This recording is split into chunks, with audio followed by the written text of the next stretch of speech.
የረመዳን ፕሮግራም እንደቀጠለ ነው። በዓለም ላይ በቀን 24 ሰዓት በሳምንት ለ7 ቀን ለአንድ ሰከንድ እንኳን ሰው የማይጠፋበት ብቸኛው ቦታ የት እንደሆነ ታውቃላችሁ? በየዓመቱ በሚሊዮን የሚቆጠሩ ሰዎች የሚዞሩት የቢሊዮኖች ሙስሊሞች የሶላት አቅጣጫ የሆነውና በአረብ በረሃ መሃል የሚገኘው ጥቁር ሳጥን ቅዱሱ ካዕባ። ነገር ግን ካዕባው በውስጡ ምን አለ? ለ1400 ዓመታት የካዕባን ቁልፍ በአንድ ቤተሰብ እጅ ብቻ እንዲቆይ የተደረገው ለምንድን ነው?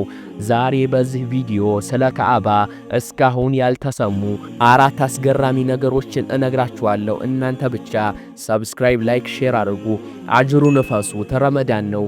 አጅሩን አፈሳፈስ አድርጉ። ሰብስክራይብ፣ ላይክ፣ ሼር አለቀ። አንደኛ የካዕባ ግንባታና ቅርጽ። ካዕባ መጀመሪያ የተገነባው በነቢዩላህ ኢብራሂምና በልጃቸው ነቢዩላህ ኢስማኤል አማካኝነት ነው። ብዙዎች ካዕባ ሁሌም አሁን ያለውን ቅርጽ የያዘ ይመስላችኋል። ነገር ግን መጀመሪያ ሲገነባ ሂጅር ኢስማኤል ተብሎ በሚጠራው ግማሽ ክብ ክፍል የካዕባ አካል ነበረ። በኋላም ላይ ግንባታው በገንዘብ እጥረት ምክንያት አሁን ወደምናየው የኩብ ቅርጽ ተቀየረ። የሚገርመው ግን ካዕባ መጀመሪያ 2 በሮችና 1 መስኮት ነበረው። ዛሬ ግን 1 በር ብቻ ነው ያለው። ሁለተኛው የካዕባ ቁልፍ ጠባቂዎች። ይህ ለዓለም ቁልፍ ምስጢር ነው። የካዕባ ቁልፍ ላለፈው 1400 ዓመታት በአንድ ቤተሰብ እጅ ብቻ ላይ ነው የሚገኘው። በኒ ሸይባህ ይባላሉ።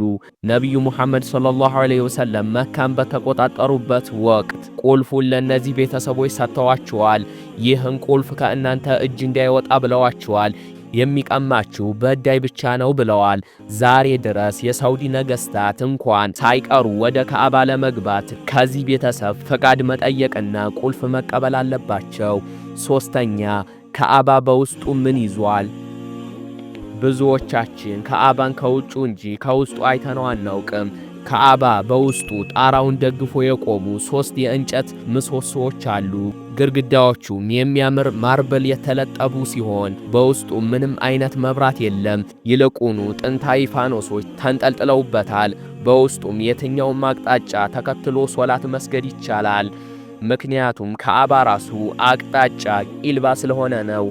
አራተኛ ሐጀረል አስወድ ጥቁሩ ድንጋይ። በካዕባ ማዕዘን ላይ የሚገኘው ሐጀረል አስወድ ወይም ጥቁሩ ድንጋይ ሌላ አስገራሚ ነገር ነው። ኢስላማዊ ትምህርቶች ድንጋዩ ከጀነት የወረደ መሆኑን ያረጋግጣሉ። ሳይንቲስቶች ድንጋዩን መርምረው በምድር ላይ ከሚገኙ ድንጋዮች የተለየ መሆኑንና ከጠፍር የመጣ ሊሆን እንደሚችል ገምተዋል። ይህ ድንጋይ በታሪክ ውስጥ ብዙውን ጊዜ ጥቃት ቢደርስበትም ዛሬም ድረስ በብር ከፈፍ ተጠብቆ በቢሊየን የሚቆጠሩ ሰዎች ይስሙታል፣ ያመላክታሉ ወደሱ። ከደረሳችሁ ትነኩታላችሁ፣ ካልደረሳችሁ በኢሻራ በምልክት የሚስሙት ሆኗል። ካዕባ ከመንፈሳዊ እሴቶች ባለፈ በታሪክና በሚስጥር የተሞላ ድንቅ ቦታ ነው። የዓለም ሙስሊሞችም አንድነት ምልክትና የመረጋጋት ምንጭ ነው። እናንተ ስለ ካዕባ በጣም ያስገረማችሁ ነገር ምንድን ነው? የቁልፉ ታሪክ ወይስ የውስጠኛው ክፍል? ኮሜንት ላይ ጻፉልኝ። የረመዳን ልዩ ዝግጅት ይቀጥላል። ለዚህ ቪዲዮ ላይክ መስጠትና ሰብስክራይብ ማድረግ እንዳረሱ።